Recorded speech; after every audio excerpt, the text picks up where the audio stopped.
Hey everybody, I'm Bobby O'Shields with We Do Boats. We're out here today showcasing the We Do TC3012. It's a revolutionary workboat that we've engineered in-house and really honed in over the past 10 years since it was first introduced. One of the biggest things that allows this boat to be so productive is our patented outdrive design.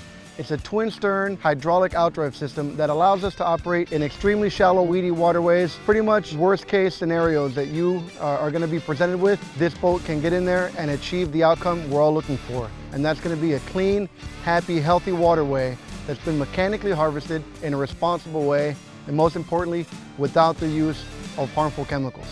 This boat is a revolutionary tool. One of the really unique features about the We Do TC3012 workboat is the fact that it has a front-end loader equipped with a quick change bucket mount system. That will allow operators to easily and quickly swap out different work attachments, such as the We Do skimmer bucket. The We Do skimmer bucket is A, very lightweight, and B, really effective for small fragmented material, your algae, your duckweeds, or the material you see us harvesting here now, which is Chara, and is actually a form of algae. It is effective for cleaning up and scooping all that small material, just like you would do with a pool skimmer at your house. So the important part is to get rid of as much of this material as we can so the lake is happy, healthy, and it's full of oxygen and breathing naturally.